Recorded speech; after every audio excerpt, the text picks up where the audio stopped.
Amigo que me confundió, que también encontré como alfa amilasa, ¿puede ser? Sí, sí. Buenísimo, que inicia la hidrólisis de los almidones. Después en el estómago, cuando el bolo alimenticio llega al estómago, la amilasa se inactiva por medio del clorhídrico, del ácido clorhídrico. Después, bueno, cuando llega en el intestino delgado, la amilasa pancreática hidroliza el almidón a maltosa, que bueno, la hidrólisis esta ya la había empezado la amilasa salival. La amilasa pancreática hidroliza el almidón a maltosa, que la maltosa es un disacárido, a maltotriosa y a oligosacáridos de 8 residuos que se llaman dextrinas, de 8 residuos de monosacáridos, que se llaman dextrinas. Y bueno, después las dextrinasas hidrolizan a dextrina y liberan glucosa. Bien.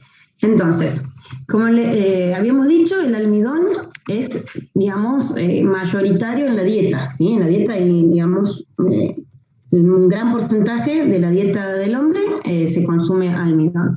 Entonces, en la boca empieza, que digamos no es muy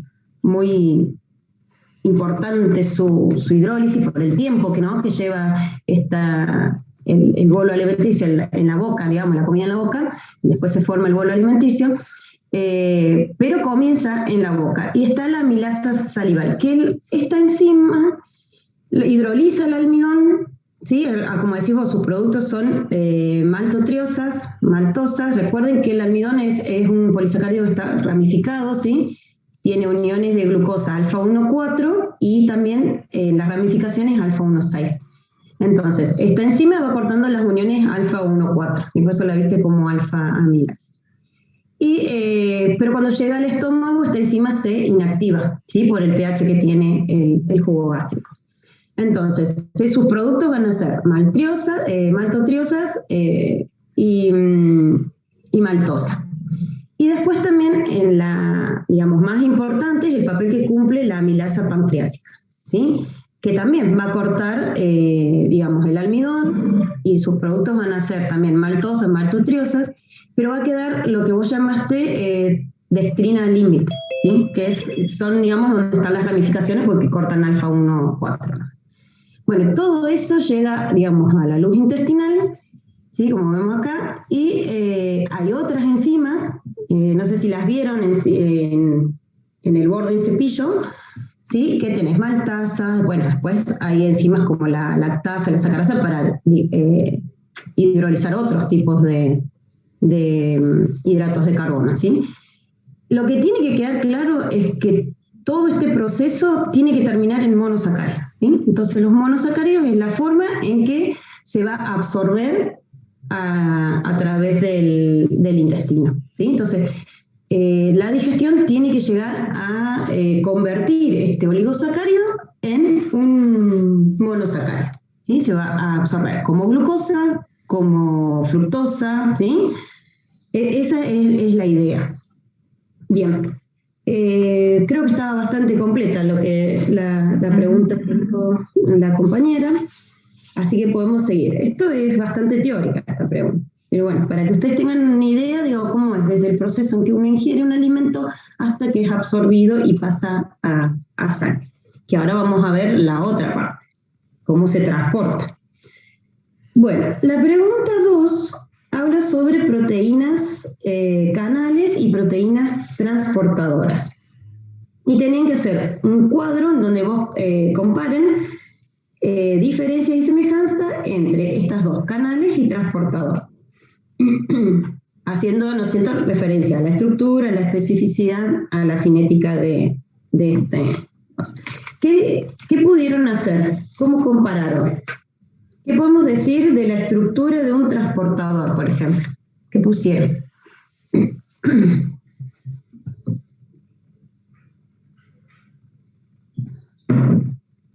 ¿No? Chicos, por favor. Yo puse que era una proteína que cambiaba de forma para trasladar a través de la membrana. Bien, como ese mecanismo para el transporte. Y con respecto al canal, ¿qué diferencia habría? ¿Cómo es?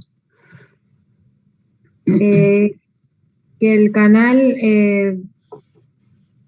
también es una proteína, pero que no cambiaba de forma para transportar, dejaba pasar iones o moléculas los dejaba pasar, pero no cambiaba su forma. Bien. Entonces sería como que forma un túnel, ¿sí? Un poro, para que pase el soluto, ¿no es cierto? Y con respecto a la estructura del transportador, no sé si vieron que tiene, es una cadena polipeptídica que es de múltiple paso, ¿sí? Y tiene ese mecanismo en donde reconoce el soluto a transportar y cambia de conformación y como que lo larga, digamos, no me sale la palabra, lo transporta en realidad hacia el otro lado de la membrana. Y el canal los canales forman poros. Y sí, básicamente es como un filtro, ¿sí? Que hace por el tamaño y la carga del sol. Sí. Claro, por ahí también el tema de la estructura se refiere a si son monoméricas o están formadas por muchas unidades. ¿Leyeron algo de eso? Por ejemplo, las canal.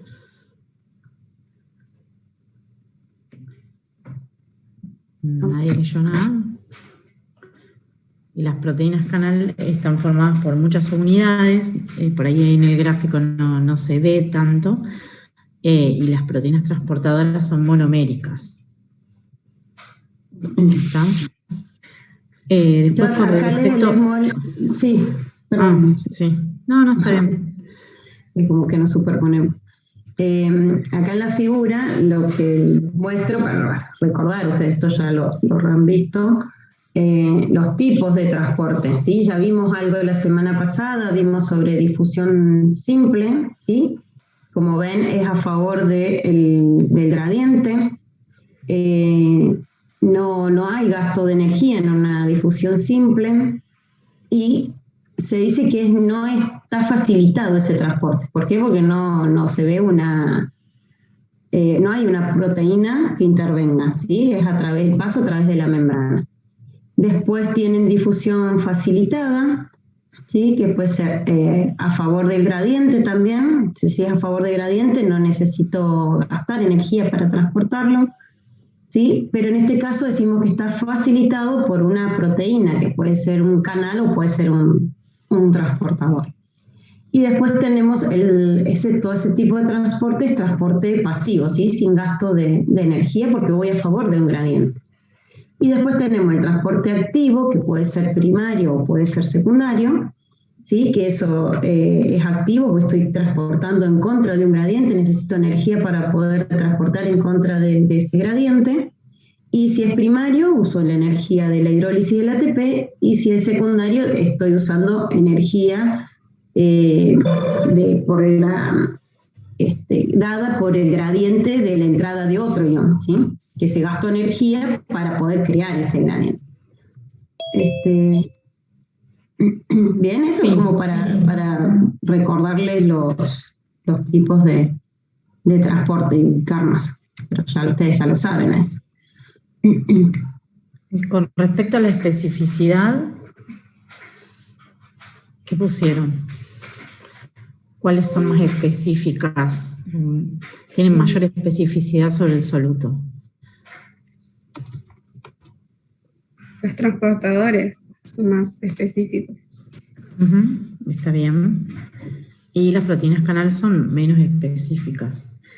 ¿Qué significa que sea más específico?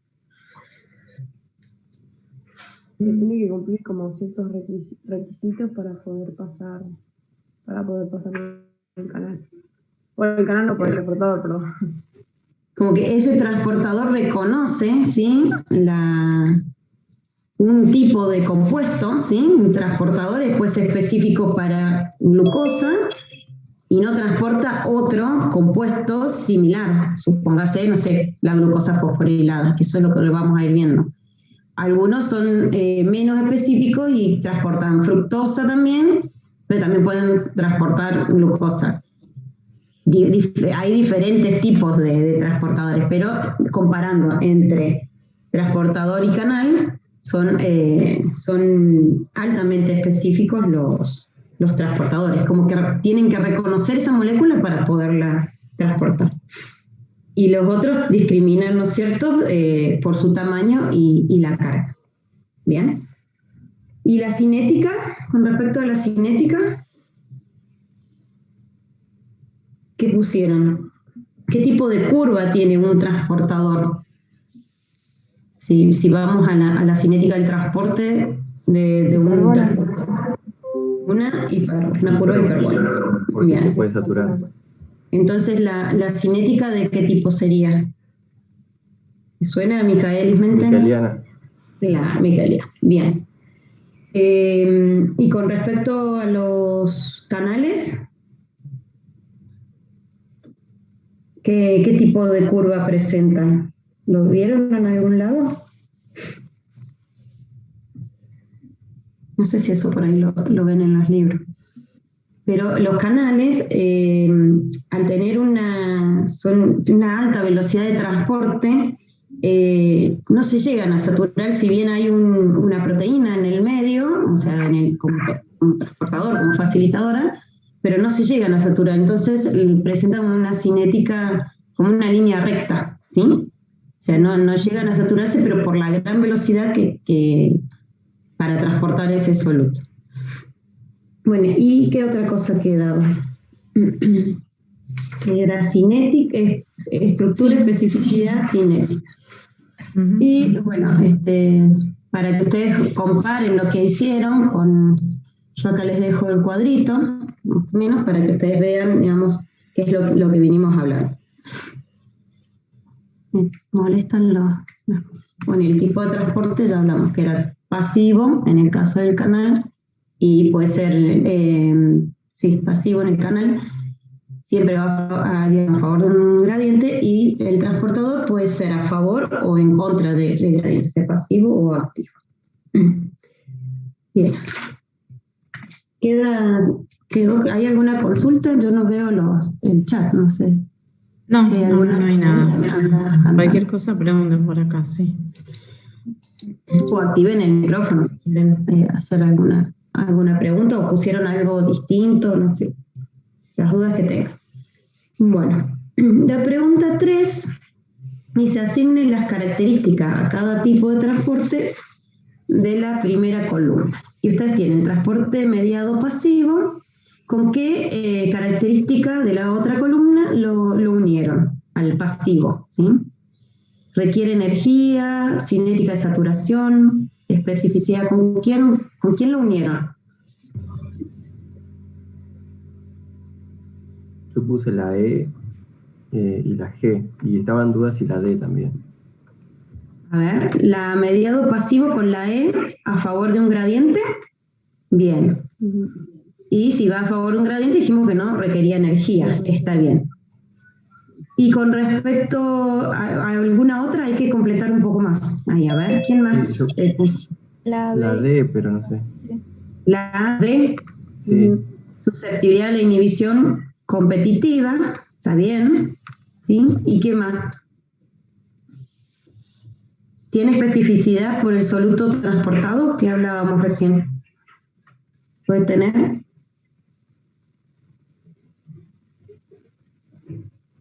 Sí, dijimos que el transportador tenía especificidad por el producto, por el soluto, no producto, perdón. Y con respecto, ¿qué otro nos quedaría a completar ahí? En ese caso igual podrían ser las dos, o sea, claro, las dos o no. Claro, sí, después vamos al otro, que algunos se comparten. Está bien, Sí, está bien. Tal cual, es así. Y con respecto a la cinética, recién vimos, ¿no es cierto?, que pueden ser saturables los transportadores, ¿sí? Entonces dice cinética de saturación. Esa también corresponde al mediado pasivo, ¿sí? Y después el mediado activo, si es activo, entonces vamos a unirlo con la A, que requiere energía. ¿Con qué más? En contra del gradiente. ¿Qué es en contra del gradiente? En contra del gradiente. Perfecto, la F. También presentan cinética de saturación, como decía Celeste. Y especificidad. especificidad por absoluto transporta. Bien. Y también puede ser susceptible a la inhibición competitiva. Eso entonces, agréguenlo al que le faltó, ¿sí?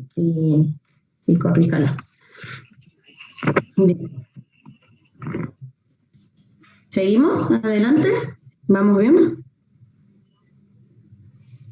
Sí, profe.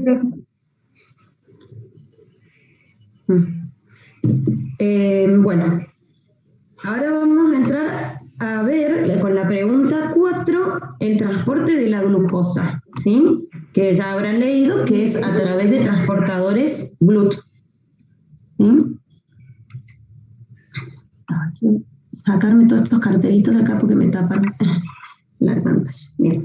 Entonces, es mediado, dice, por proteínas. ¿Son canales o son transportadores los GLUT? Transportador. Son transportadores, ¿sí? ¿Y qué cinética de transporte presentan? Vicariana. Sí, lo que hablábamos recién de los transportadores. Y entonces el tipo de curva, ¿cuál va a ser? Hiperbólica. La curva hiperbólica. Y los parámetros cinéticos que vamos a tener en cuenta, ¿cuáles son? El KM y la velocidad. El KM y la velocidad. El KM y la velocidad máxima. Bien.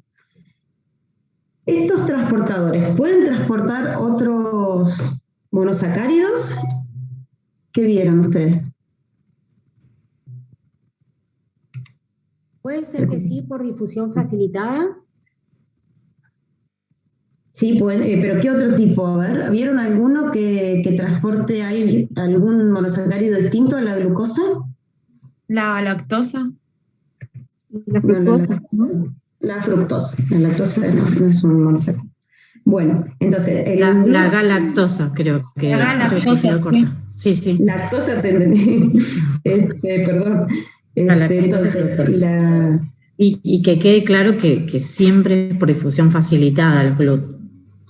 ¿Está? O sea, la pregunta iba más a otro monosacárido que no sea la glucosa, si podían transportar. Y bueno, que les quede que puede ser fructosa y galactosa.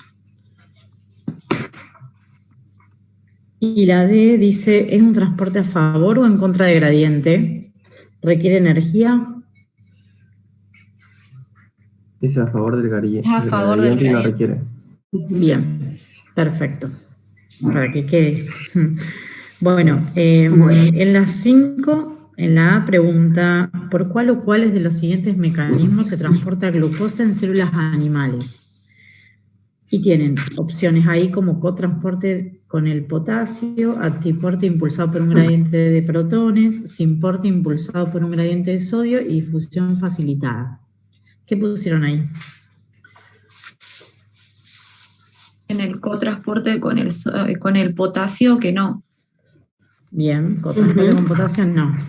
En el antiporte impulsado por un gradiente de protones, no, tampoco. No, tampoco. Muy bien. Eso ocurre en bacterias y en algunos microorganismos, está ese grado, pero no en las células humanas. El que sigue. Las otras dos sí. El sinporte impulsado por un gradiente de sodio, sí. Por los cotransportadores de glucosa y sodio. De sodio y ¿Y glucosa. ese qué tipo de transporte sería entonces?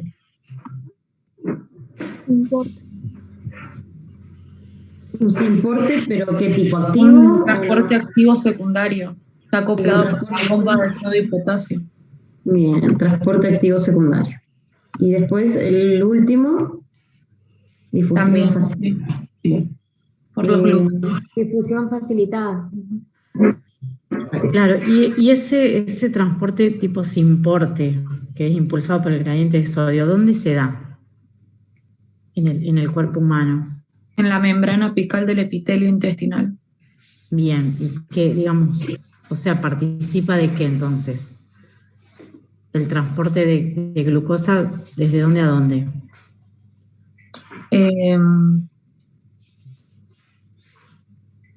Desde Si está la en el... célula y de las células Destino de Del estómago. Ay, a mí se me cortó, pero desde el intestino. Intestino delgado y tubos renales. Ujú. Claro, también están en los túbulos renales. Ujú. Bien, entonces es captación de glucosa, pero es en contra del gradiente, ¿está? Por eso es activo.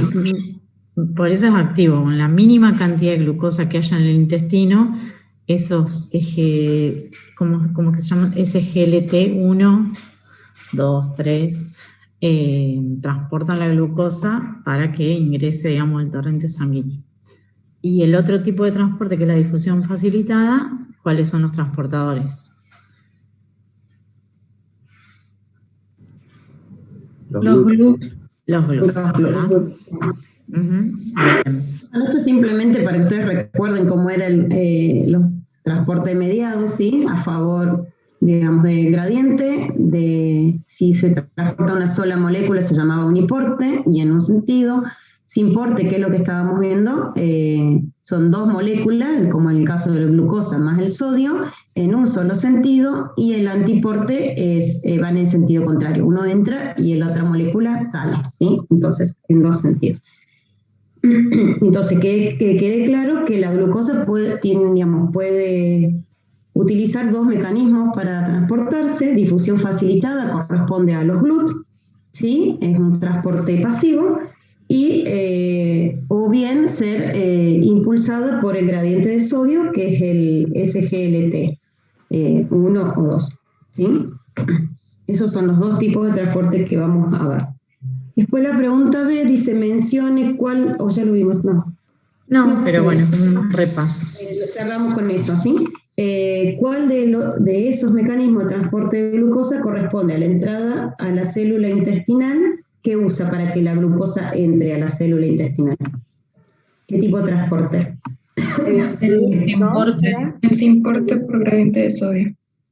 Claro, el sin porte, que es impulsado por el sodio, o sea, los transportadores llamados SGLT. Después, para pasar desde las células del intestino a la sangre, ¿cómo pasa? ¿Qué tipo de transporte usa? Difusión facilitada, por el GLUT. Difusión facilitada. Sí, por los GLUT, difusión facilitada. Y después, entrada desde la sangre a las células del tejido muscular y adiposo. ¿Qué tipo de transporte usa? Difusión facilitada también. ¿Y qué tipo de GLUT? El GLUT 4. El 4. Y en el caso de la reabsorción renal, El sin porte impulsado por un gradiente de sodio. habíamos visto que también estaba el transporte activo secundario. Después tenían que esquematizar, eso creo que estaba claro, ya con esa pregunta cerramos todo. Después tenían que esquematizar una célula intestinal y tenían que ubicar los dos tipos de transportes, ¿sí? ¿Pudieron ver algún esquema? Yo acá se los traje, les muestro la figura para que ustedes lo vean. Y que era lo que decíamos, que desde el lumen intestinal se encontraba este transportador, que es un sin portes, ¿ven? Transporta la glucosa junto con el sodio hacia el interior de la célula intestinal, y para pasar a la sangre utiliza, ¿no es cierto?, el transportador GLUT2, ¿sí? En este caso en la membrana está el GLUT2. Y para mantener este gradiente de sodio, ¿sí? Que lo necesita el transportador, la energía de este gradiente de sodio, hay una bomba, que es la sodio-potasio ATPasa, que es la que saca el sodio para mantener las concentraciones bajas e ingresa potasio, ¿sí? Entonces, por eso decimos que este transportador es activo secundario, porque utiliza la energía, ¿sí?, del paso del sodio, y se generó por una sodio-potasio ATPasa, ¿sí? Entonces esto está en la luz, en las microvellosidades, y el GLUT en la membrana basal, a favor de un gradiente. ¿Queda claro este esquema del paso de la glucosa? Sí, Está también en el teórico, también esta imagen la tienen en las diapos del teórico. Bien. Después, las 6, no sé qué hora es, estamos bien. Los transportadores GLUT tenían que leer estos dos artículos que les mencioné al principio sobre el GLUT.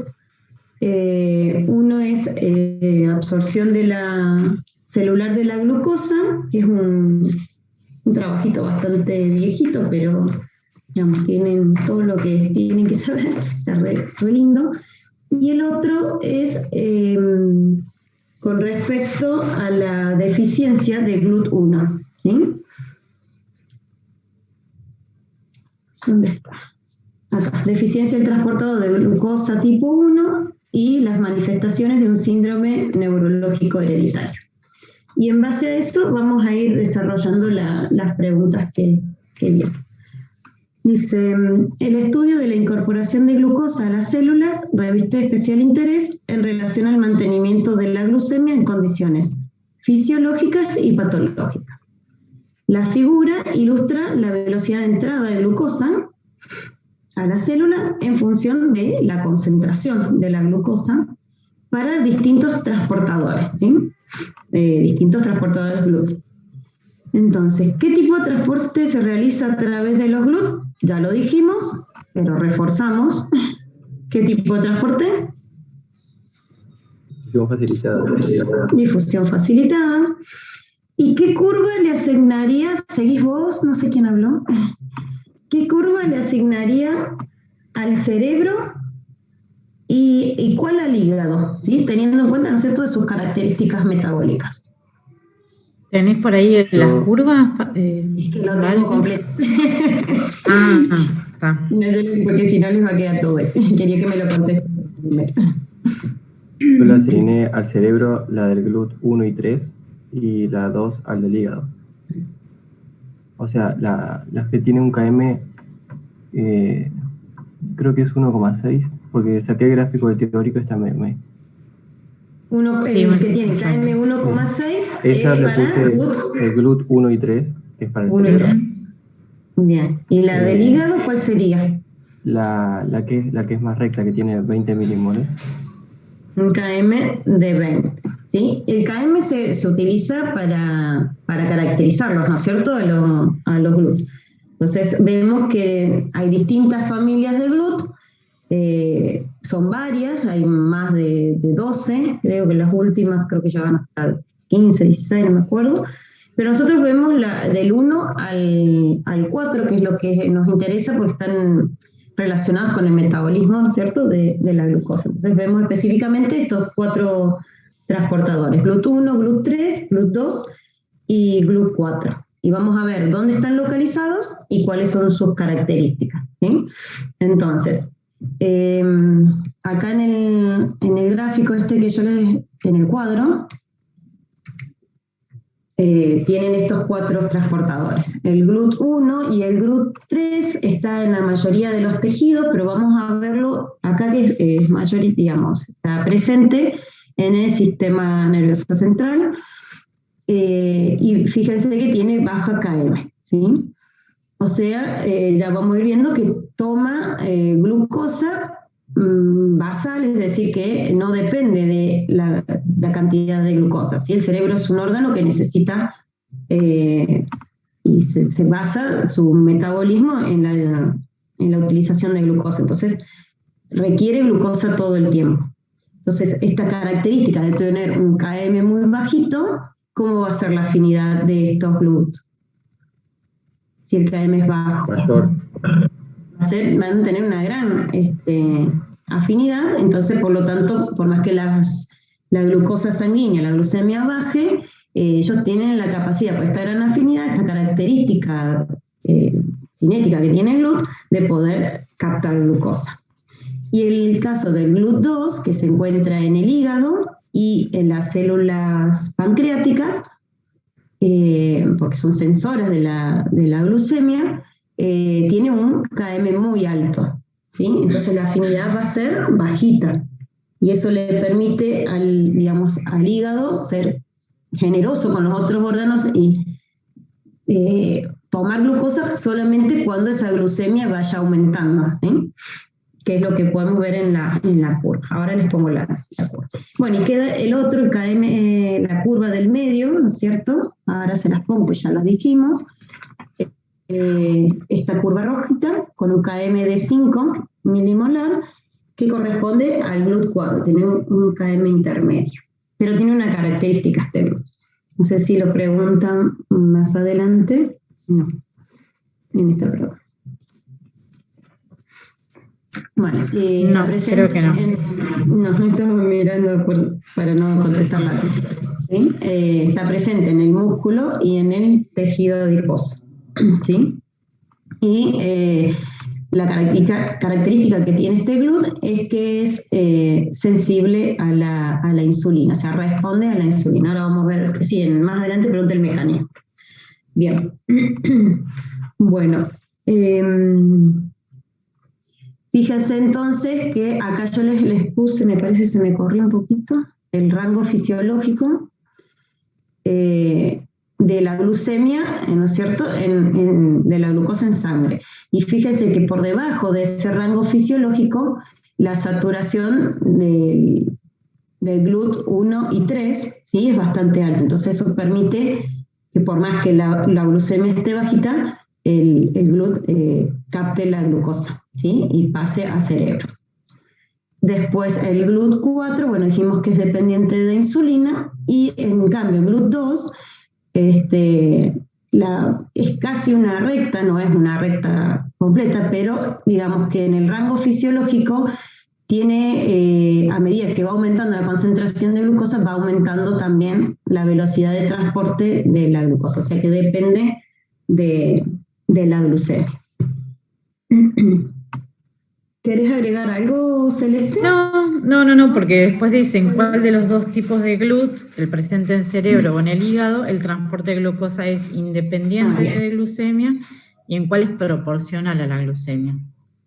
¿En cuál sería independiente de glucemia? Entonces, en GLUT1 y 3, claro, el cerebro, barrera hematoencefálica, neuronas y eritrocitos, y proporcional a la misma en el hígado. ¿Quedó claro lo de los GLUT? Este tema es muy importante que entiendan y que sepan las características, porque es, digamos, un tema que se evalúa y, digamos, es muy importante que lo entiendan, que lo sepan bien, ¿sí? La pregunta B, no sé si hay consultas en el chat. Wanda Frenando Messi pregunta. Ahí preguntaron en qué libro para lo de GLUT, para entender lo de GLUT, porque dice que en el blanco no lo entendió muy bien. Yo no sé, estudié del Devlin, igual en el paper está bastante bien. Sí, en el trabajo está bien, pero si quieren leerlo, sí, en el Devlin está y en el Strayer, pero no es que hacen un gran, digamos, se extiende mucho el texto, pero sí, los nombran también en el Strayer, también está, lo pueden ver. O sea, básicamente lo que tienen que saber es lo que estamos hablando y va tocando los temas en la guía, ¿sí? Si ustedes pueden comprender eso y más los trabajos, yo creo que con eso es suficiente. No lo leí ahora el último, la verdad que no. Sí. Tengo una duda. ¿Cómo es, así mirando el gráfico, cómo sabes cuál es dependiente de glucosa y cuál es dependiente de insulina? ¿Hay alguna forma? No, mirando el gráfico, no. No. Ok, solo, digamos, de teoría. Lo sacás. Claro, no, se sabe, digamos, por donde están ubicados los GLUT y por cómo es ahí vamos a ver más adelante que la insulina está cambiando uno de los parámetros cinéticos, que ya nos van a decir cuál es, y cómo es el mecanismo. Esto se conoce, pero no, mirando el gráfico no puede saber que es dependiente de insulina. Una pregunta. En la última pregunta, ¿sería el GLUT3 entonces? Ahí como que me enredé. cuál de los dos tipos. Sí, esa, ahí como que ya me confundí, ahí no sé. Mira, vos fíjate, lo que te decía, si yo miro el gráfico, ¿no es cierto? Y veo que el rango fisiológico de la glucemia va de 5, si se me corrió un poquito, pero es más acá, 5 a 10, antes de 10. Ese es el rango fisiológico en donde la glucemia, digamos, se mantiene normal, ¿está bien? Sí. Si yo estoy en un rango fisiológico un poco más bajo, fíjate, o sea, más hacia acá de la curva, vos fíjate que si busco el KM de este GLUT1, ¿sí? Es bajito, o sea, yo tengo una saturación bastante importante del transportador, ¿sí? Sí. Un porcentaje de transporte, o sea, hay transporte de glucosa, por más que esté más abajo del rango fisiológico. En cambio, fíjate, el GLUT2 es baja, digamos, la entrada de glucosa en un rango más abajo del rango fisiológico, pero si yo me voy a los valores en donde hablamos de un rango fisiológico de concentración de glucosa, esa entrada es, digamos, estamos en la parte recta, o sea, exponencial. No es una recta. Claro que no es una recta. No estoy diciendo que esta curva es una recta, pero fíjense que va perdiendo esta forma hiperbólica. ¿Sí? Es más similar a una recta. Entonces, en este rango fisiológico hay como una entrada exponencial, es decir, que yo aumentando la concentración de glucosa en sangre, o sea, es decir, aumenta la glucemia, va a ir aumentando también la entrada de glucosa. Por eso digo que depende de la glucemia.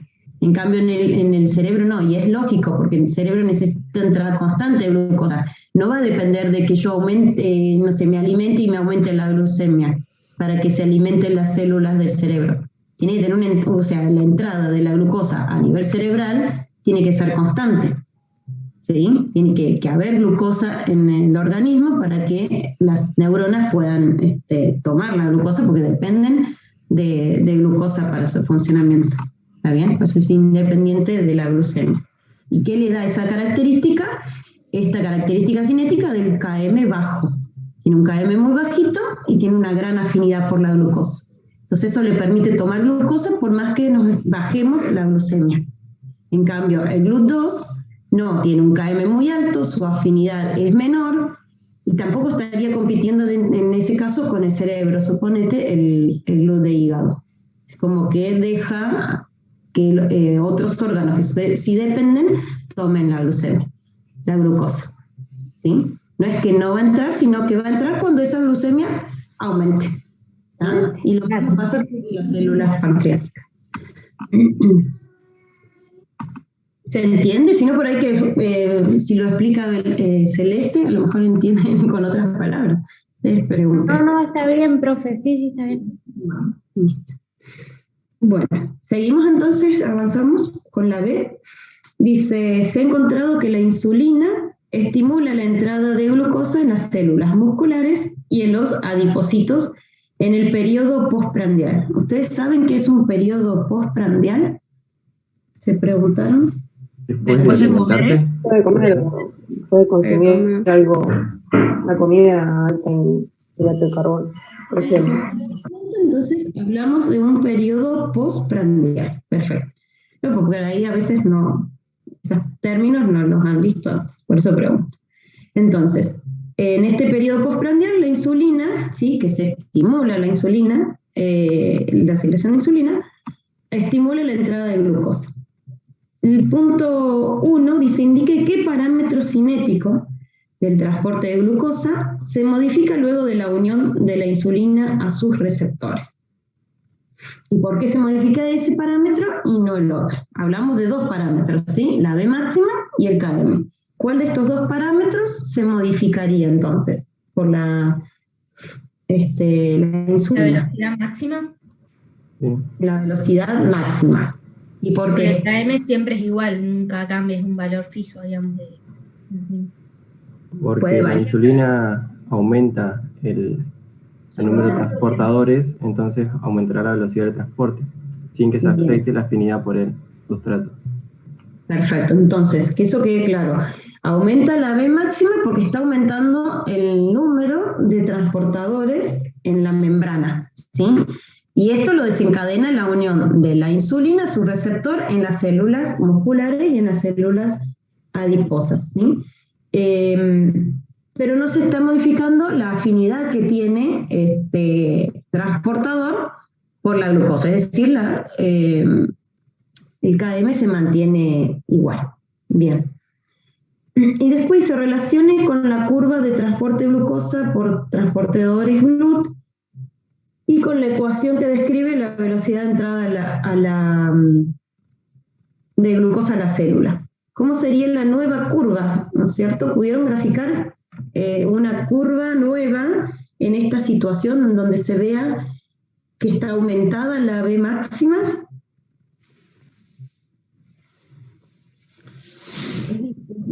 Es difícil, ¿no? No es tan fácil, pero bueno, ¿cómo sería? Ahora les muestro cómo quedaría la curva, porque por ahí es media difícil, ¿sí?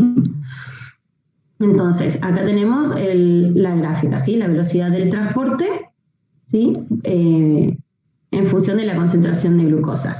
La azul es con insulina y la rojita sin insulina, ¿sí? Pero fíjense que aumenta con insulina la B máxima, tienen distinta B máxima, si vemos la naranjita, la B máxima acá, y con insulina aumentó, pero el Km se mantiene igual, ¿sí? Fíjense si la pueden graficar, porque por ahí no es muy fácil de graficar. Lo que tienen que tener eso presente es que la insulina va a aumentar el número de transportadores, por eso aumenta su B máxima, pero que no hay variación del Km. Fíjense que si tomamos la mitad de la velocidad máxima para la curva naranja tenemos este Km y para la azul también buscamos la mitad y obtenemos el Km. Pero acuérdense cómo se calcula el Km, que es la concentración de glucosa, la cual se alcanza la mitad de la velocidad máxima. En el caso que está con insulina, fíjense que más o menos es 100 la velocidad máxima, o sea, la velocidad media va a ser 50, el Km va a ser de 5. ¿Está? En el caso de que esté sin insulina, más o menos es 80 la velocidad máxima, la velocidad media va a ser 40, y la concentración de glucosa, el Km, va a ser de 5, el mismo. O sea, el Km no va a variar, y lo que va a variar es la velocidad máxima porque aumenta la cantidad de transportadores, por el efecto de la insulina. ¿Estamos? Eso queda claro. Eso modifica la afinidad, ¿sí?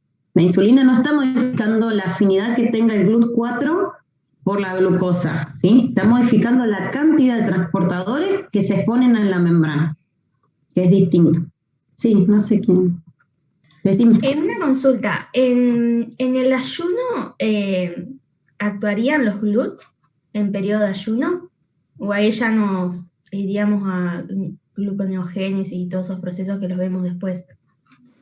Los GLUT están siempre. Claro, los GLUT están siempre, salvo el GLUT si hablas con respecto al GLUT de los adipocitos y de los miocitos, va a haber menor número en la membrana, ¿sí? No es que no hay GLUT, va a haber menor número. Como no tenemos la insulina, ese número de transportadores va a ser más bajo. Cuando la insulina, claro, cuando tenemos en un periodo postprandial, ¿sí? De ese ayuno, consumimos alimento, aumenta la insulina, y ese aumento de insulina hace que aumente el número de transportadores en el músculo, en el tejido adiposo. En los otros está en la membrana, o sea que no afectaría, ¿sí? Bien, gracias, profe. Es en el único caso en los GLUT4 en el que se afecta el número de transportadores en una célula, digamos. Los otros siempre están, los GLUT2, GLUT1, GLUT3, está siempre en la membrana de la barrera hematoencefálica, de los eritrocitos, del hígado. El GLUT4 es el único que se afecta por la concentración de insulina. Los demás no. como para que les quede claro. Entonces, esté en un periodo de ayuno o un periodo postprandial, la cantidad de transportadores va a ser la misma, salvo en GLUT4, pero bueno, va a variar el transporte. Si hay más glucemia, o sea, los GLUT2, o sea, el transporte por GLUT2 va a ser mayor. Si hay baja glucemia, GLUT1 y GLUT3 no se ven afectados, pero GLUT2 sí. ¿Está? Tienen que ir pensando eso, pero como para ir más o menos entrando en tema, en actividad física estarían también, sería como la misma situación del periodo postprandial, se podría decir, o el tema del GLUT4. En la actividad física hay un tema especial que, bueno, no hay insulina en los miocitos, entonces vos pensás cómo entra la glucosa si no tengo la insulina. Bueno, hay una regulación que es independiente de la insulina en el caso del ejercicio, en donde puede entrar la glucosa por GLUT4. Sí, pero lo vamos a ver más adelante, me parece que traerlo ahora. Genial, Sí. Gracias, profe. Eso era. Hay un temita. Bien. ¿Alguna otra consultita? ¿Algo que quieran agregar? ¿No? Bueno. Después la otra pregunta dice, el otro punto dice, describe los eventos que ocurren a partir de la unión de la insulina a sus receptores en estas células, ¿no es cierto? Muscular y en el adipocito. Acá tienen el esquema. ¿Alguien quiere contarlo? ¿Puede explicar cómo es? ¿Qué pusieron? Yo les dejo el esquema para que les ayude en todo caso después lo resumimos bien. No se peleen. Vamos, chicos, tienen que poner lo que han hecho, lo que han escrito.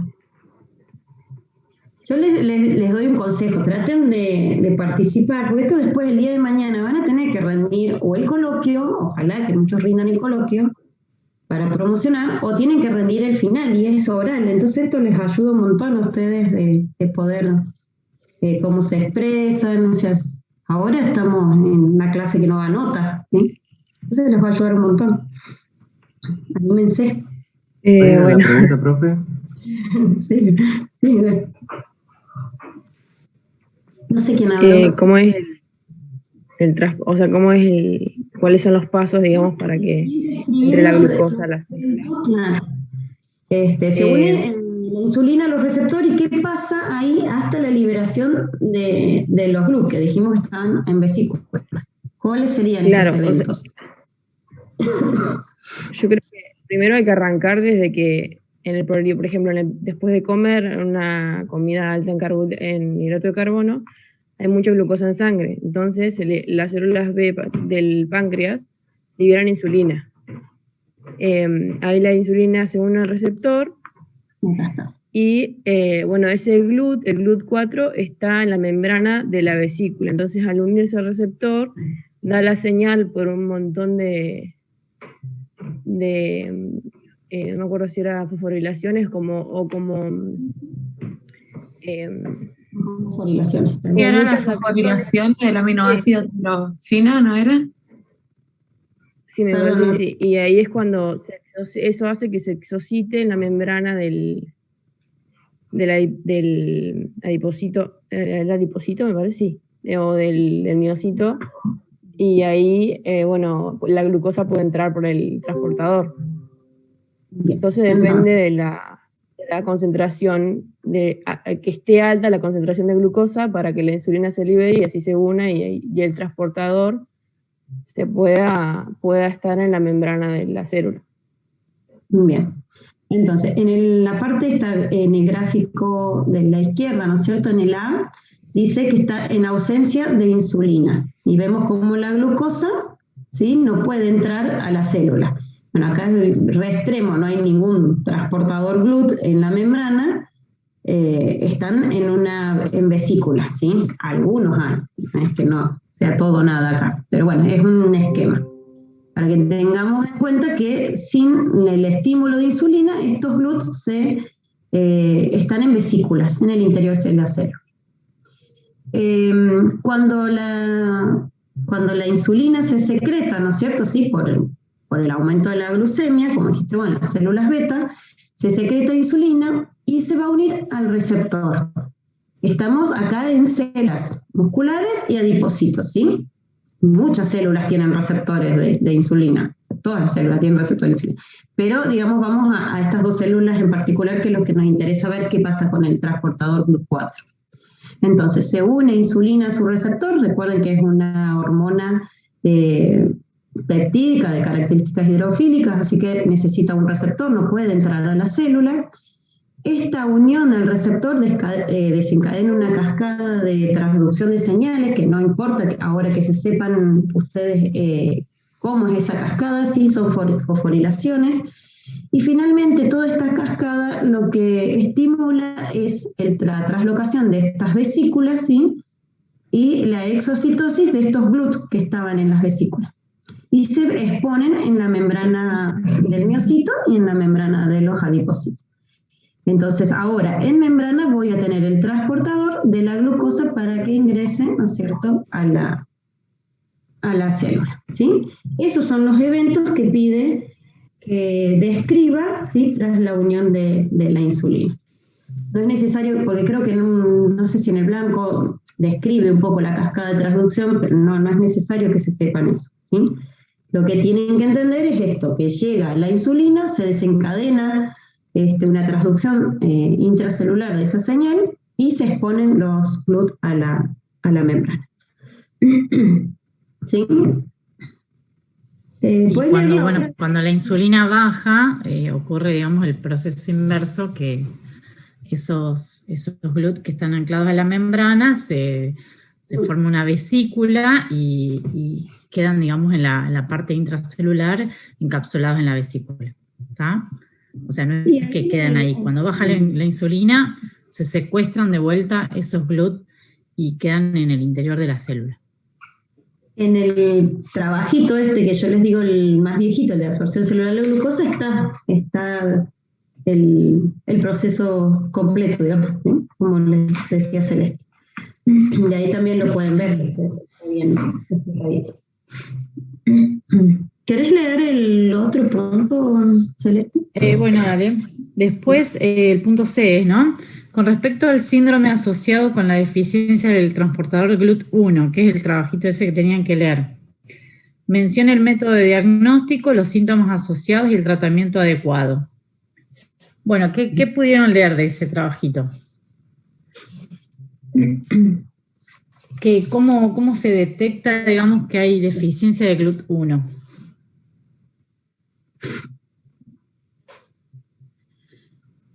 ¿Alguien? ¿Lo leyeron? Yo leí que dice, durante el desarrollo fetal, hasta el momento del nacimiento, los pacientes con la condición no manifiestan alteraciones clínicas, que ocurre ya que la tasa de utilización cerebral de glucosa es relativamente baja durante esa etapa, y los requerimientos del cerebro por el monosacárido aumentan gradualmente hasta alcanzar su máximo, que es aproximadamente a los 3 años. Bien. O sea que durante esa etapa no habría cambio, pero después sí. Claro, hasta los 3, sí. Claro, o sea, los síntomas. El dato analítico es la hipoglucorraquia. ¿Y qué significa hipoglucorraquia? Una disminución de la concentración de la glucosa del líquido cefalorraquídeo. Bien. ¿Y los síntomas? ¿Qué síntomas manifiestan, ¿no es cierto? Después, digamos, cuando ya a esa edad, 3 añitos. Convulsiones. Hay una disminución retrasos mentales. Hay daño neurológico, retraso mental, retraso motor, hipoglucorraquia, disfunciones, claro. ¿Y qué otra cosa preguntaba? ¿Síntomas? ¿El método diagnóstico? Bueno, otra de las cosas que dicen en el trabajito, que si se acuerdan, es que el GLUT1 también está presente en los eritrocitos. Entonces, También otra forma de diagnosticar es viendo, digamos, la concentración de glucosa dentro de los eritrocitos, en el líquido encefalorraquídeo y en los eritrocitos. Y después, ¿cuáles serían los tratamientos que se le puede hacer a una persona? Una dieta cetogénica. Bien, ¿y eso por qué? Para reemplazar parte de los carbohidratos por lípidos y proteínas. Sí, porque el cerebro, ¿qué otro combustible puede utilizar? Lípidos. Bien. ¿En qué forma? Claro, se metabolizan esos lípidos y como el GLUT1 no está transportando la glucosa, necesitamos que el cerebro se nutra de alguna forma. Los cuerpos cetónicos son utilizados por el cerebro, entonces con una dieta cetogénica con muchas proteínas y muchos lípidos aumentamos la formación de cuerpos cetónicos y el cerebro lo puede utilizar como combustible. ¿Ah? Ya que no puede utilizar la glucosa. Eso lo van a terminar de... Claro, cuando veamos metabolismo lípido, pero que les quede, digamos, claro, es esto, que a partir de un cambio de la dieta podemos, al no entrar glucosa por los GLUT, podemos ir suplantando por ahí el combustible, ¿sí? Como lípidos como tal no entran, o sea, no atraviesan la membrana hematoencefálica, pero sí los cuerpos cetónicos pueden ser utilizados. Y ya lo vamos a ir viendo más adelante. Bien. ¿Nos detenemos un poco más con esto? Yo creo que no, ¿no? No sé si tienen alguna duda del trabajo, algo, pero es más o menos para que vean eso, digamos, la función que tiene un GLUT y cómo puede llegar a producir, digamos, una enfermedad neurológica importante, digamos, y si se pasa, digamos, el tratamiento es mejorar, digamos, las manifestaciones graves de la enfermedad, como las convulsiones, así con anticonvulsivos y eso, pero, digamos, la enfermedad es grave. No, si querés pasamos a la glucosa. Sí. Perdón, me quedó una duda con respecto a esto del tratamiento y todo. En un momento en el paper mencionaba que esta enfermedad era una enfermedad dominante. Sí. Autosómica dominante en todo caso. Entonces, ¿no? Si, por ejemplo, si uno de los padres posee la enfermedad, por lo tanto el hijo la va a poseer, y antes de que presente síntomas, o sea, cuando es un bebé, antes de que presente síntomas, se le instaura la dieta cetogénica a modo de prevención. ¿Puede ser que los síntomas no aparezcan? Digamos, la deficiencia del transportador lo va a tener, que es un hecho, pero digamos, que se eviten los daños en el individuo. Adelantarse, sí. No sé si se entiende la idea. Sí, se entiende. Sí, quizás disminuís, digamos, esos síntomas, pero, digamos, no sé hasta qué punto toda la vida puede el cerebro vivir con cuerpos cetónicos, no más. No sé, la verdad que no tengo idea, no sé vos, Vale, pero bueno, sí, obviamente que disminuís los síntomas y mejor si lo detectás temprano. El tema es ese, que por ahí en los periodos, el primer tiempo de vida, por ahí no se detectan tanto porque no hay un alto consumo de glucosa. Y eso era lo que decía el paper, que a medida que aumentaba, digamos, el consumo porque aumenta la edad, los síntomas eran mucho más graves y se podía detectar como mucho más fácil. Hay, digamos, una parte del trabajo, se los voy a leer, dice, en un número significativo de pacientes afectados por la deficiencia de GLUT1, la enfermedad es hereditaria, o sea, no es que siempre sea así, parece.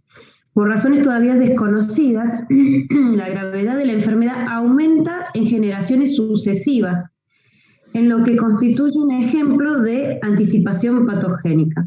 En los casos familiares conocidos, los abuelos o padres de los individuos más afectados manifiestan la enfermedad de forma muy leve o incluso subclínica, o sea, como que a veces como que no te puedes anticipar a esto.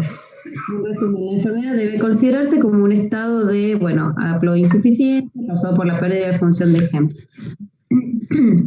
Pero es como que los padres, incluso, o sea, si es hereditaria, dice que es una forma muy leve o incluso subclínica. O sea, como que tampoco te podrías anticipar mucho, digamos, al diagnóstico. ¿Sí? Bueno, eso dice el trabajito. Como que es más complejo de lo que parece. Y no sé el tema del cerebro, cómo funciona, si toda la vida, digamos, tener una dieta cetogénica, no tenía aporte de glucosa. No sé cómo funcionarían tampoco, o sea, todos los otros tejidos. Claro, sí. Uh-huh. Claro, ¿no? Porque si vos estás reemplazando, tiene que haber como una dieta más balanceada, no sé, tiene que ser toda cetogénica, porque si no. Sí, la verdad que no sé. Me está haciendo una pregunta. Bueno, ya después podemos pasar a la parte de glucólisis.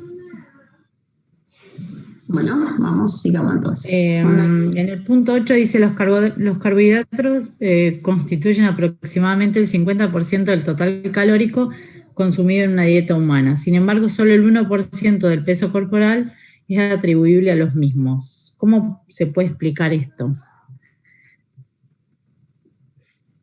La 7 no.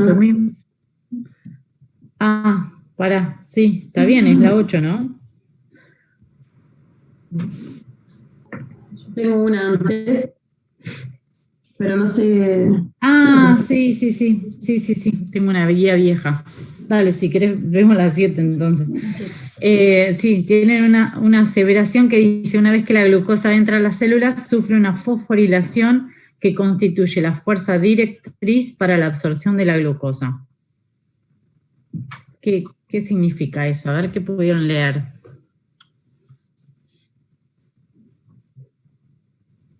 ¿Se fueron todos los alumnos, che?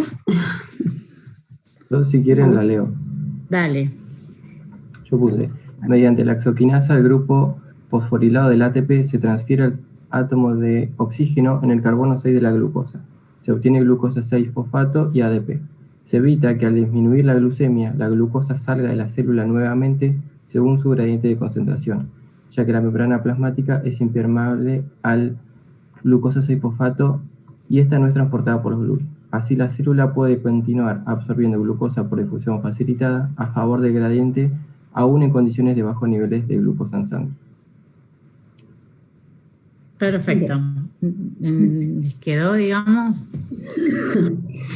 O sea, una vez que ingresa la glucosa a la célula, sufre una fosforilación por la exoquinasa o la glucoquinasa. Ya van a ver, se transforma en glucosa 6-fosfato. Y eso hace que la glucosa, que es la glucosa libre que entró, no salga de vuelta, porque acuérdense que es difusión facilitada por diferencia de gradiente de concentración. Entonces ya queda como glucosa 6-fosfato, queda secuestrada por la célula. ¿Está? Y a bajas concentraciones de glucosa fuera de la célula puede seguir ingresando, porque ya no hay glucosa 6-fosfato dentro de la célula. ¿Está? Entonces la glucosa puede seguir ingresando a la célula y obviamente sigue actuando la glucoquinasa y la exoquinasa, que la transforman en glucosa 6-fosfato. ¿Está? Y la membrana celular es impermeable a la glucosa 6-fosfato. ¿Está? No hay transportador de glucosa 6-fosfato desde la célula, desde el interior de la célula hacia el exterior. ¿Se entiende? Sí. Bueno, y ahora sí la 8, estaba muy bien la respuesta del compañero. Los carbohidratos, entonces, es la que había leído primero Celeste, constituyen aproximadamente el 50% del total calórico consumido en la dieta humana. Sin embargo, solo el 1% del peso corporal se atribuye a los carbohidratos. ¿Y cómo se explica esto? sea, si tenemos una gran cantidad de consumido, digamos, y como solamente el 1% después se atribuye a los carbohidratos. ¿Qué pusieron ahí? ¿Por qué? Es más para pensar, por ahí no tanto para... ¿Qué le pasa a los carbohidratos? ¿Cómo se Son consumidos ¿Para qué? permanentemente, o sea, no se almacenan, por eso por ahí el porcentaje es menor. O sea, son utilizados... Sí, hay un almacenamiento Sí, de el glucógeno, solamente.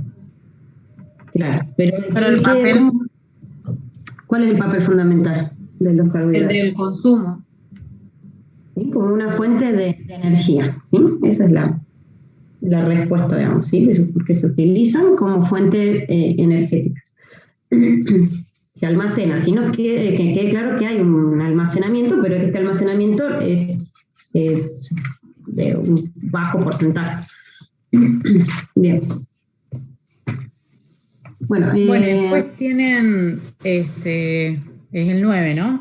Después tienen ahí las hexoquinasa y la glucoquinasa, de las que estábamos hablando recién, que transforman la glucosa en glucosa 6-fosfato, y tienen características. A ver, por ejemplo, a ver, yo les digo, ¿cuál se encuentra en hígado?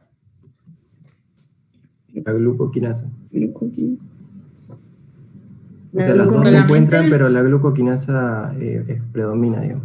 Pero se encuentran Bien. las dos. Se encuentran las dos. Bien, Sí. en ese caso están las dos y predomina la glucoquinasa. ¿Estamos?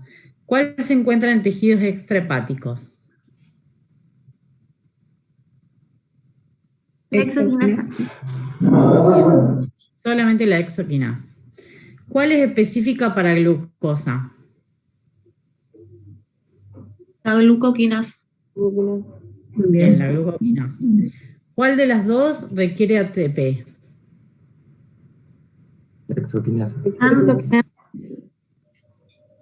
Solamente la exo. La glucoquinasa no, para transformar de glucosa a glucosa 6-fosfato. Necesita fosforilar a la glucosa. Tengo Las una dos duda. usan ATP. Las dos. ATP. Perfecto. La E dice, asegura que el hígado no compita con otros tejidos por la disponibilidad de glucosa.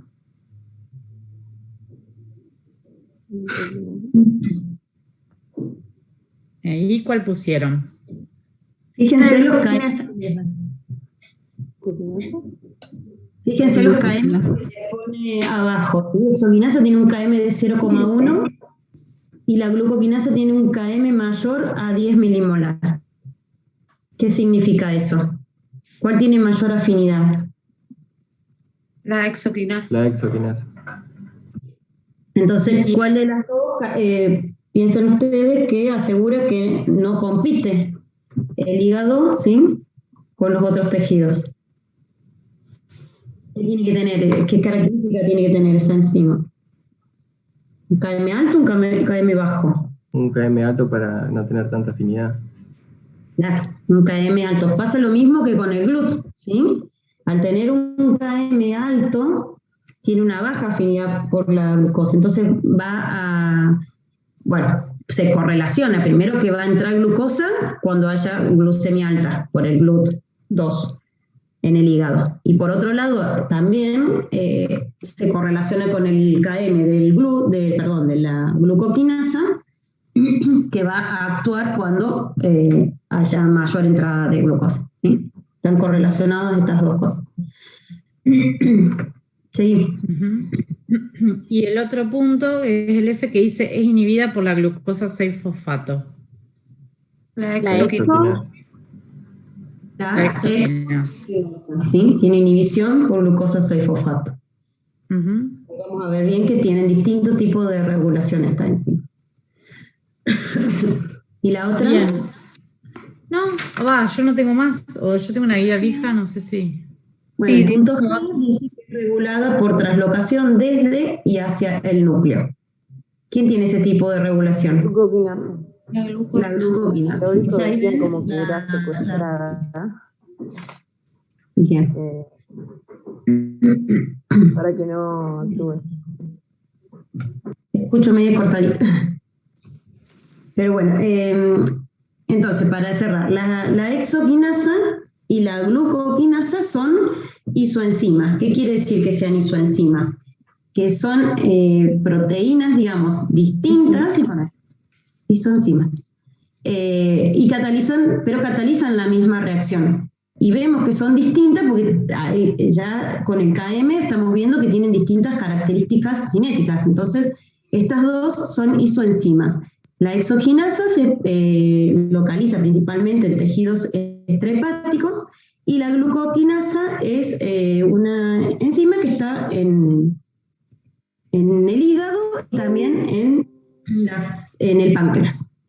La reacción que cataliza es la fosforilación, ¿sí?, de glucosa a glucosa 6-fosfato, es decir, recuerden que las quinasas fosforilan, formamos glucosa 6-fosfato, dijimos que la formación de glucosa 6-fosfato mantiene esta concentración, de este gradiente de concentración del exterior celular a la célula para que entre glucosa.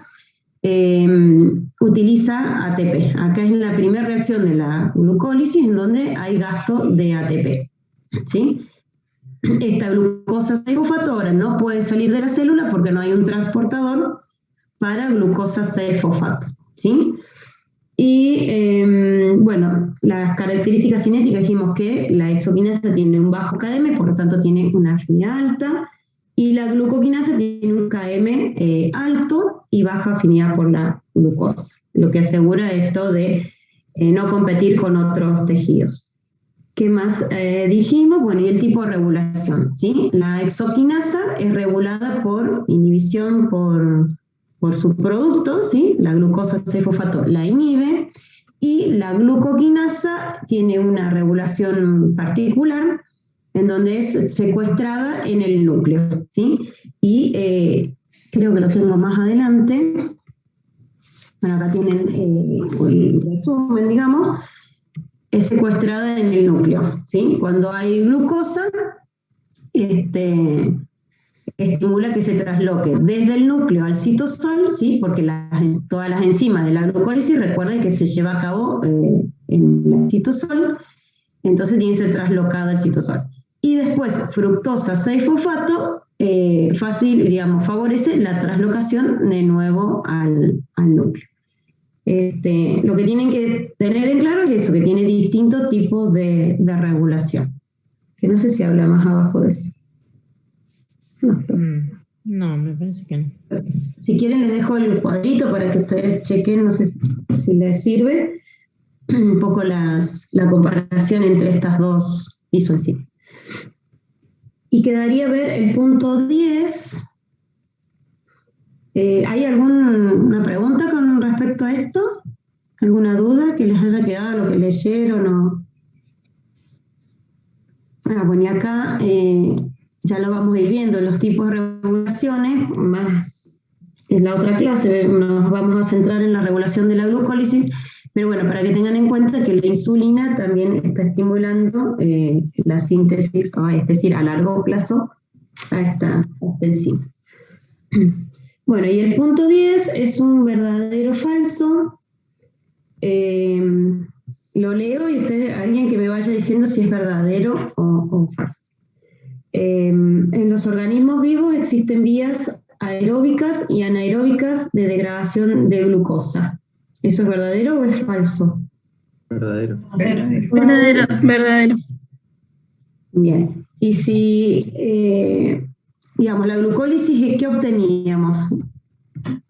Obteníamos, a partir de 10 reacciones, ¿no es cierto?, de la glucosa, obteníamos piruvato, ¿sí? Hay desde una molécula, digamos, de 6 carbonos, obtenemos 2 moléculas de 3 carbonos cada una, ¿sí? El piruvato. Y esto puede ocurrir con oxígeno o sin oxígeno. En realidad la glucólisis transcurre tranquilamente sin la presencia de oxígeno. Pero si si hay oxígeno, el piruvato, ¿a qué va a pasar? ¿Qué le va a ocurrir? ¿Leyeron algo? O ya lo saben antes, por ahí de biología. que ya lo vamos a ir viendo más adelante, ¿sí? El piruvato Ingresa pasa, a la mitocondria. claro, pasa a acetil-CoA, CoA entra ciclo de Krebs y después podemos obtener dióxido de carbono y agua. Eso sería aeróbico, ¿sí? Porque tenemos, es necesario el oxígeno para este proceso. Y si no tenemos oxígeno o las condiciones son anaeróbicas, este piruvato va a pasar a ¿qué? Lactato. ¿Sí? Por la lactato deshidrogenasa. Eso significa, digamos, la primera. O sea, la primera es verdadera. Después dice, todas las enzimas involucradas en la glucólisis se encuentran en el citosol. Eso ya se los dije yo. Así que eso es verdadero. Y dijimos que todas están en el citosol. El último paso de la vía glucolítica en las células musculares, la lactato deshidrogenasa, no funciona si hay suficiente oxígeno presente para permitir la oxidación aeróbica del NAD. Dice que pasar, o sea, estamos en una célula muscular, ¿sí? Que está en un ejercicio intenso. Entonces, si hay, digamos, si hay oxígeno, no es un ejercicio intenso, perdón. Si hay oxígeno, ¿qué pasa con ese piruvato, digamos, que se formó de esta vía? Si hay oxígeno, dijimos. Entra el ciclo de Krebs y va a ir a la cadena de transporte. En cambio, si no hay oxígeno, con lo que decía yo, si hay un ejercicio muy intenso, ¿sí? La disponibilidad de oxígeno baja, estamos en condiciones anaeróbicas, la lactato deshidrogenasa lo va a pasar a lactato, ¿sí? Entonces, este último paso, ¿sí? En las células musculares no funciona si hay oxígeno, o sea, no hay pasaje de piruvato a lactato si hay oxígeno. Entonces, esa aseveración es verdadera. ¿Se entiende?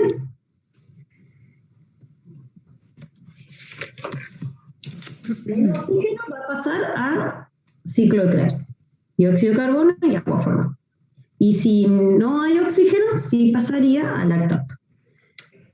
Bueno, el punto D, si el nivel de ATP es alto, el control por retroalimentación negativa de la enzima fosfofructoquinasa 1 impide la entrada de glucosa a la vía glucolítica.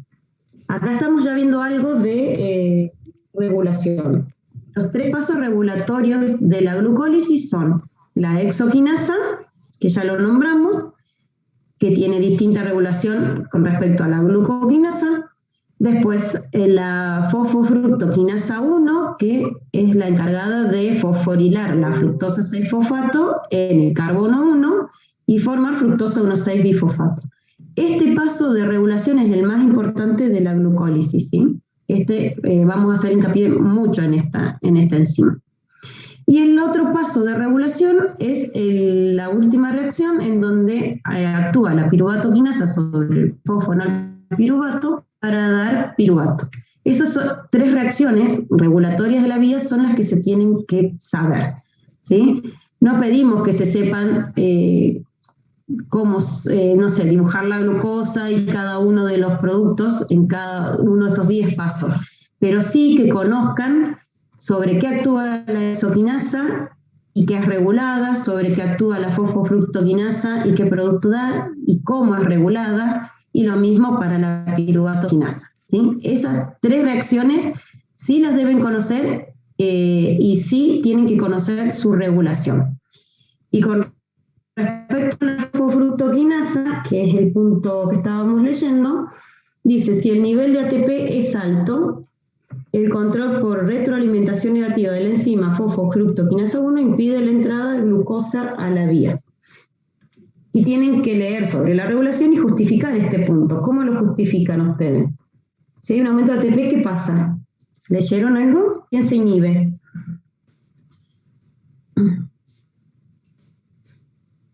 ¿A quién inhibe el ATP? No leyeron regulación, pues. Yo leí, profe, que la fosfofructoquinasa es una enzima alostérica que tiene como modulador negativo el ATP. Bien. Entonces, si hay mucho ATP, se va a inhibir. se inhibe la fosfofructoquinasa 1. Bien, es una modulación alostérica, ¿sí? Es una regulación a corto plazo, o sea, está sensando que hay un aumento de ATP, se inhibe la enzima por un mecanismo alostérico, ¿sí? ¿Y qué pasaría si yo inhibo esta enzima? ¿Quién aumenta? Si yo inhibo la fosfofructoquinasa 1, ¿quién va a aumentar? Su sustrato, ¿no es cierto? Fructosa 6-fosfato.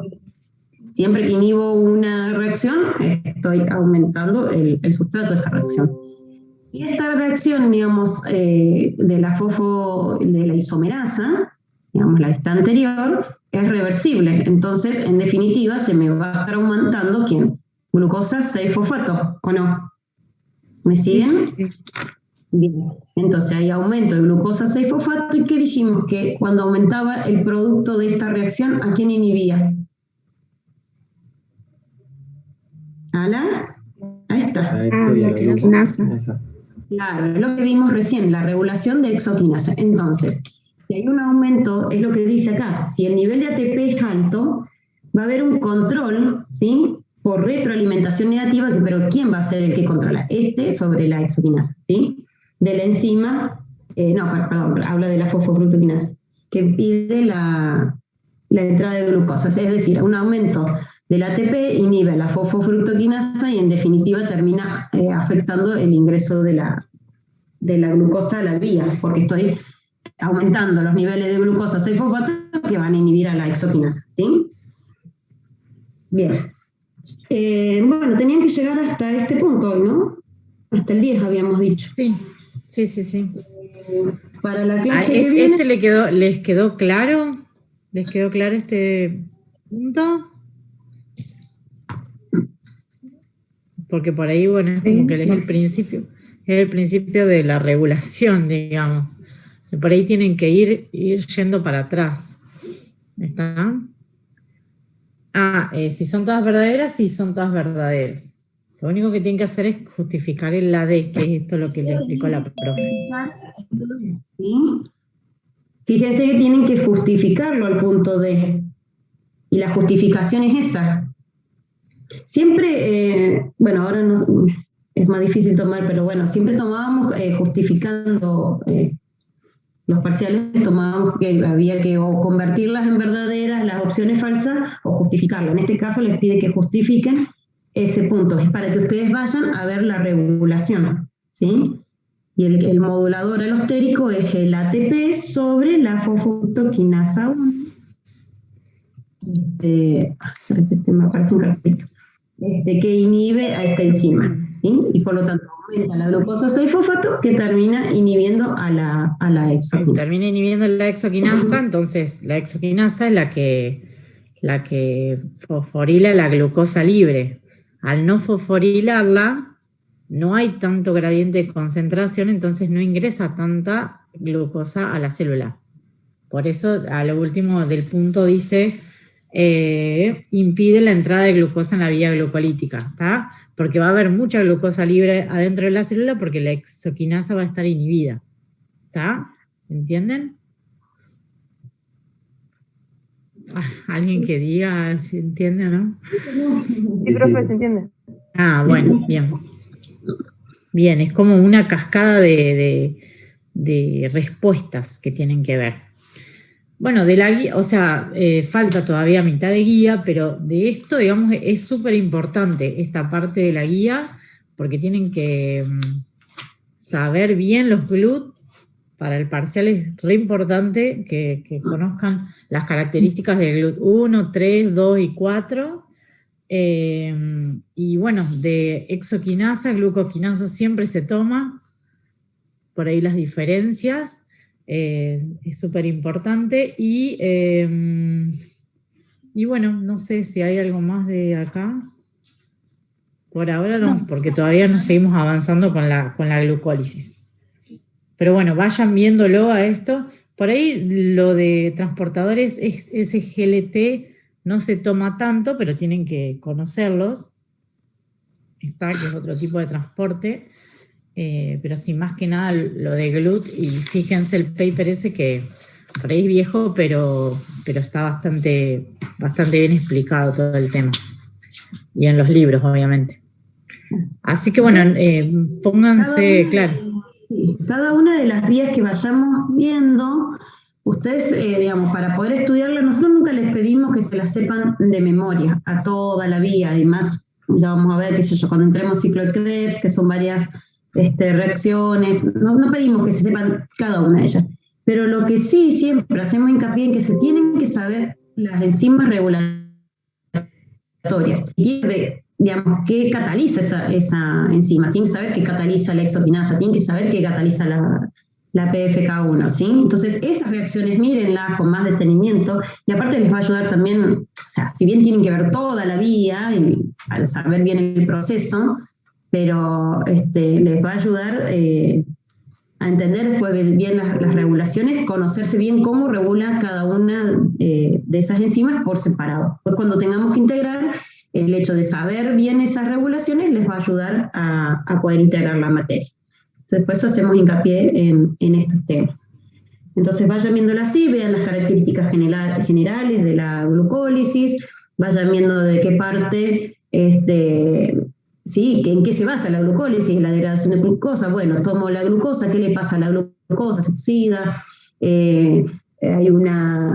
se producen 2 compuestos de 3 carbonos, ¿qué obtengo? ¿Qué le pasa después al piruvato para saber qué es lo que va a pasar después?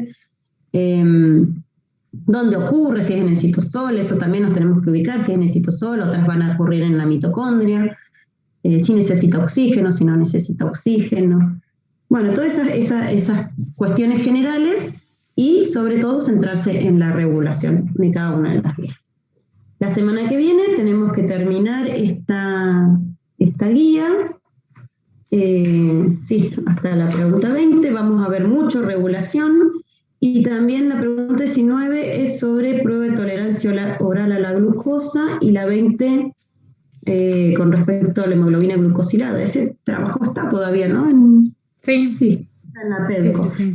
Búsquenlo para poder responder esas últimas 2 preguntas, que también es importante que sepamos. Y bueno, mucha regulación nos toca la semana que viene. Sí. Así que bueno, terminen, aprovechen el fin de largo. Nadie lo va a aprovechar el fin de largo, pero avancen con esta guía y termínenla, así la semana que viene la vemos, porque bueno, es así, hay que seguir avanzando, y después ya la semana que viene van a tener habilitado el cuestionario de glucólisis para resolver obligatorio. Entonces, no se olviden que hoy vence, hoy es el plazo para terminar para entregar el de hemoglobina, y después van a tener habilitado el otro. De cada una de las guías vamos a ver que tengan su y trabajo. Cualquier cosa consulta que tengan, está el foro habilitado, nadie usó el foro de hemoglobina, pero dentro de la pestaña ahí de glucólisis está el foro, cualquier consulta, o siempre hay de otros años que las guardamos porque por ahí se sacan la duda con las explicaciones de ahí, pero cualquier consulta nos preguntan por ahí, no hay problema, les tratamos de contestar siempre en el día, así no se van trabando. ¿Estamos? Bueno, nos vemos entonces la semana que viene. Nos vemos el miércoles. Muchas gracias, profe. Gracias, profe. Gracias, profe. Chao. Buen fin de. Gracias, profe. Chao, profe. Gracias.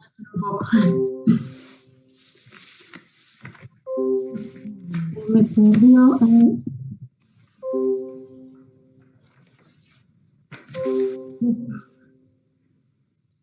Bueno, estos que quedan acá, no sé si se te quedan. ¿Por qué me muestra la manita? ¿Qué manito? Porque están saludando. 1, 2, 3. No, yo lo muevo y me aparece una manito. 1, 2, 3, 4. Estos no están conectados. No, viste que a veces tardas en caso. Pero bueno, ahí los voy sacando.